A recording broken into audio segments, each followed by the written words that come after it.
Good morning, Class 3 and Class 4. Welcome to your reading for today. So, today we are going to finish The Hedgehog. We're going to read the final chapter and answer a few questions, and then, unfortunately, it's all over. I hope you've enjoyed reading it. I know I have.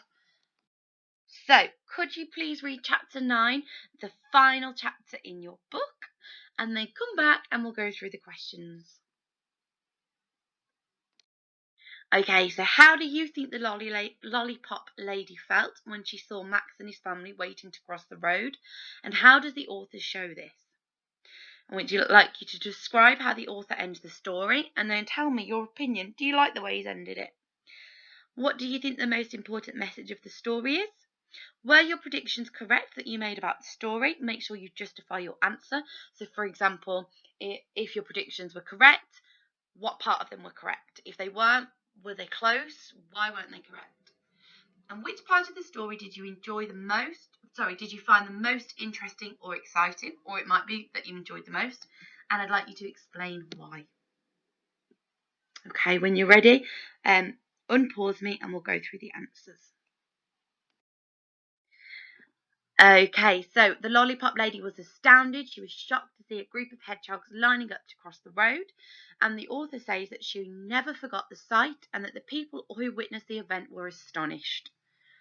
Okay, the story ends in the future where another mother hedgehog is telling the legendary story of Max and how he crossed the road safely with his family. And I personally like this because it shows that Max had become a hero to other hedgehogs, but that part's your opinion. And the most important message of the story is to never give up.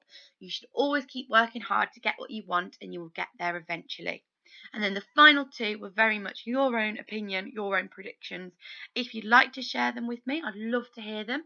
Just send me an email and we can have a little discussion of them together.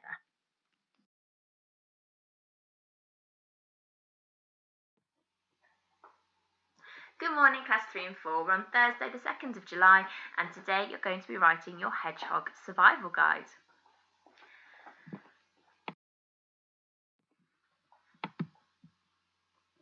Okay then, so your task today is to write a survival guide in the role of Max. So you're going to be writing as if you are Max the Hedgehog from The Hedgehog, okay? And I've put here a potential title. It's not that inventive. It's How to Survive as a Hedgehog from Personal Experience. Because you're writing from personal experience as you are Max. Now, you might think of a much catchier title than me. That's absolutely fine. And I want you to think about using your plan that you did yesterday and simply have a go at writing in your book. Think about how you're going to present your explanation. It's a combination really of an explanation and kind of like instructions. Think about how you might present it. So with your paragraphs, whether you want to do it using columns, whether you might want to put some pictures in there. I think it would be really good if you could draw some pictures to go with it as well. That would look amazing and really effective. And perhaps a little picture that explains how to do something specific that you might be explaining. Then remember that you are Max as well, but don't forget to explain why it's useful in your introduction, and then for all of your top tips or advice, rules, whatever you want to call them, make sure it's really clear and easy to read by doing a new paragraph for each new sort of tip or piece of advice that you're talking about. And then don't forget your summary at the end, just to sort of summarise what your whole piece has been about and what your reader has learned from that. Now, you can choose to do this just in your book. You might then want to create it, make it really colourful and bright and attractive as a poster perhaps, but that is up to you.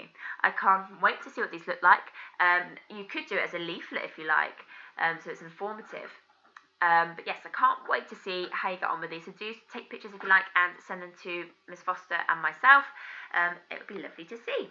Have fun, guys, and then tomorrow, it's on Friday, so no one's in school, so you're going to do a grammar activity tomorrow, okay? Good luck, guys.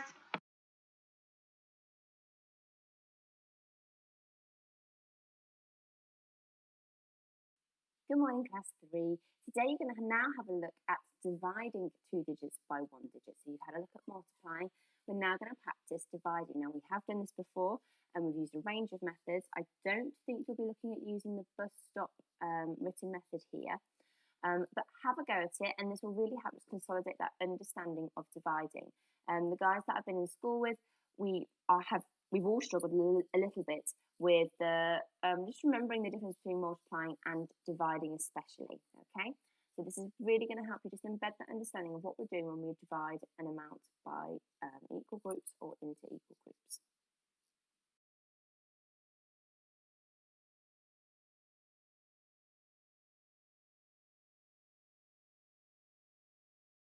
Hello everyone, today we're going to look at division. We've spent the past 2 lessons looking at multiplication, and division is the inverse or the opposite operation to multiplication. Okay, we've got our first question. Mo has 63 stickers and he shares the stickers equally between 3 friends. That word equal is really important, isn't it? Because division is all about equal sharing or equal grouping. Not just about sharing into 3, but 3 equal groups. So I'm going to show my 63 stickers using base 10 equipment. I've got my 6 10s and my 3 1s. And I'm going to use a place value grid for this division. Let's have a look carefully at the place value grid. I've got my 10s column and my 1s column. And I've got 3 rows that are at the moment empty. Why do you think I've got 3 rows? It's because we've got 3 friends. So our calculation is 63 divided by 3. So we need 3 rows. Now with multiplication and addition and subtraction, we'd always start a calculation with the smallest place value column, so in this case the 1s. Division is different. Division, we start from the largest place value column, so in this case the 10s column, 6 10s.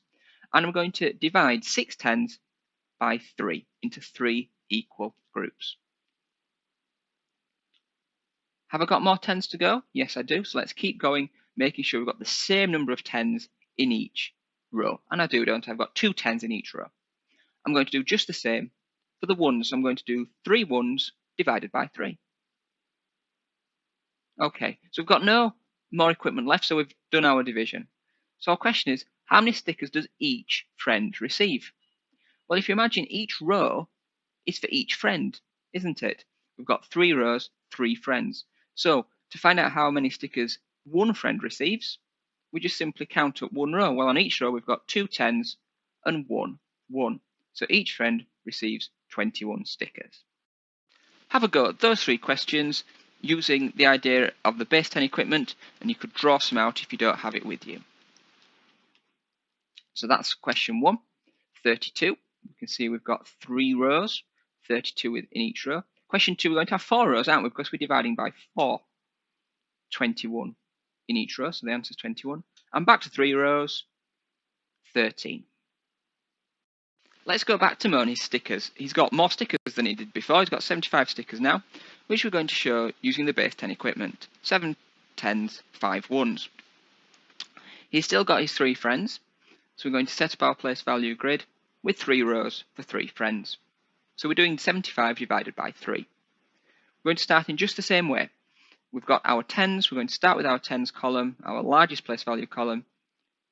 I'm going to make sure we've got the same number of 10s in each row. Okay, can anyone see a problem?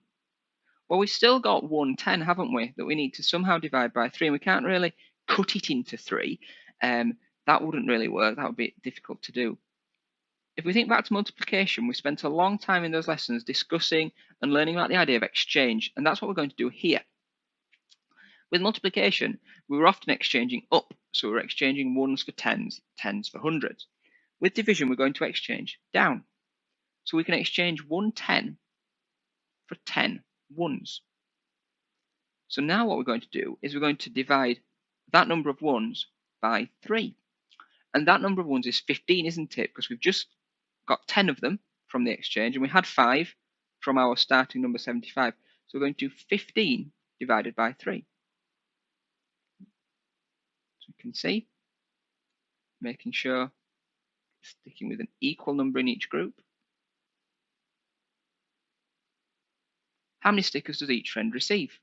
Again, we look on 1 row, doesn't matter which row we look at, 25 stickers in this case. So exchanging using division, just like in multiplication, the difference is we exchange down. Instead of exchanging ones for tens going up the place value columns, we exchange down, we exchange tens for ones, and so on. We could do the same thing with money. Eva's got this money. Now I want to, first of all, find out how much money she's got. So let's count that up. 20, 40, 50, £52. Let's note that down. She shares the money equally between 4 people. Okay? So we're going to have our place value grid, and it's got 4 rows, because this time we're dividing by 4. I'm going to show the money using place value counters. Quite similar to base 10, but we've got the counters instead. So we're going to start with the tens, aren't we? Always start with the largest place value column. So we've got 5 tens, because we've got £52. So 4 of them, no problem. What we're going to do with that 110? We're going to do the exchange, aren't we? So 110 is equal to 10 ones. We did have 2 ones from 52. We've now got 10 more. So we've now got 12 ones, which we're going to divide by 4. So need to make sure we get the same number in each group. There we can say we've got 4 equal groups. How much money does each person receive? £13, because that's how much. If we look on any row, I tend to look on the top row, but it shouldn't matter if we've done our division accurately. Any row will have the same number, in this case 13, and of course it's pounds we're dealing with, £13. 3 questions to have a go at using the idea of exchange. It'll be helpful if you draw out the place value counters as you're doing the questions. So question 1, we can see we had to exchange a 10, so I've crossed out the 10 and I exchanged that 110 for 10 ones. And you can see the 10 ones I exchanged, it's 4 because they're in a slightly lighter shade. So our answer there, 24. Question 2, same idea, I had to exchange twice there. So I exchanged 2 tens for 20 ones, you can see. Answer is 16. And question 3, again, I had to do 2 exchanges. So 2 tens for 20 ones, 19 is our answer. You're now ready, if you've got the worksheet, to have a go at the first 4 questions. Quite a lot of exchanging needed in those. Or if you don't have the worksheet, you could have a look at the BBC Bite-Size materials for division questions. There's more of the video to go there, so you can stay where you are and carry on watching. Let's think about what we've been doing there when we've been using the place value counters. You may not have realised, but what we've been doing is partitioning the numbers that we're dividing, what we call the dividend. So in this case, the dividend is 93. Well, we've got 93, and we're dividing it by 3. It's quite straightforward to simply use the place value columns to divide. So we've got 90 and 3, 9 tens and 3 ones. Why is that straightforward? Well, because we know 9 and 3 are multiples of 3. So we can do 90 divided by 3 quite easily. We know 9 divided by 3 is 3. So 90 divided by 3 is 30. And we can do very simply for 3 divided by 3 is 1. And to find our answer, we add those 2 numbers together. We've partitioned 93, so now we need to put them back together, 31. And that's what you've just been doing using the place value counters. As we've seen though, when we need to do an exchange, that's because it's not as straightforward to do the division. So let's have a look here. 42 divided by 3. Well, we can see there 4 is not a multiple of 3. So 40 is not a multiple of 3, and neither is 2. So it's a bit more complicated. If we tried just using the partitioning using the place value columns, we'd come into difficulties. Okay, 40 divided by 3 isn't straightforward to do, and 2 divided by 3 will actually get us an answer less than 1. So we need to think again. And we need to really think about what partitioning means. A lot of people think partitioning just means this. It just means splitting 42 into 40 and 2. That's one way to partition 42. But there are many, many other ways. We could partition 42 like this, 1 and 41. We could choose to do it 33 and 9, 21 and 21. As long as the 2 parts add up to 42, that is 42 partitioned. So now we're going to explore a way to partition 42 that makes dividing that number by 3 nice and straightforward. Well, I know within 42 there's 30. Why do you think I've chosen one of my parts of 42 to be 30? Because I know 30 divided by 3 is very straightforward to do. If one part's 30, what's the other part? The other part's going to be 12, isn't it? Because 30 at 12 is 42. And I also know that 12 is a multiple of 3. So that will mean dividing 12 by 3 will be straightforward as well. So now we need to take our two parts, divide them both by 3. 30 divided by 3, 10 using our division facts from our times table, and 12 divided by 3, 4. We've partitioned, and now we need to put them back together. 14. Let's have a look at another example. 95 divided by 5. Okay, again, we can see the 9 or 9 tens. 9 isn't a multiple of 5. Okay, so we're thinking we will be needing to do some flexible partitioning. Okay. I'm going to show here how you choose to partition is really up to you what you're comfortable with. For me, I see 95. Well, I know there's 50 there. Just like I knew there was 30 before, and I'm really confident 50 divided by 5. So if I've got 50 in one part, I'm going to have 45 in the other part, aren't I? Because 50 add 45 is 95. And I'm going to divide 50 by 5, really confident with that, 10. 45 divided by 5, 9. What's our answer going to be? We're going to put those two divisions together, 19. 10 add 9 is 19. However, some people may choose to partition 95 in this way. 80. If you're confident doing 80 divided by 5, that's brilliant. You can partition it into 80 and 15, because 80 add 15 is 95. 80 divided by 5 is going to be 16. 15 divided by 5 is going to be 3. And we can see 16 add 3 is 19, just like 10 add 9 is 19. So exactly how you partition is up to you. It's what you're comfortable with. I always like to see the divide by 5 to get 10. I always like to see, like I did, 30 to get 10. I like to see 50 to get 10, and so on. But it is up to you. So have a go at using that flexible partitioning to answer those 4 questions. Question 1, 17. That's how I've chosen to partition 68 there. Again, I'm seeing my 40 because I'm dividing by 4. Question 2. Again, I'm seeing my 50 there because I'm dividing by 5. 16 is the answer. Question 3, a bit trickier because we could have 30 and 30 instead of just 160, but I saw 60 because I know 6 divided by 3 is 2, so 60 divided by 3 is 20. And last one, again, 60. I'm seeing 60 there, 60 divided by 3, 24 divided by 3. So answer 28. So apply that flexible partitioning idea now to questions 5 to 7 on the worksheet if you've got it. See if there's some flexible partitioning questions.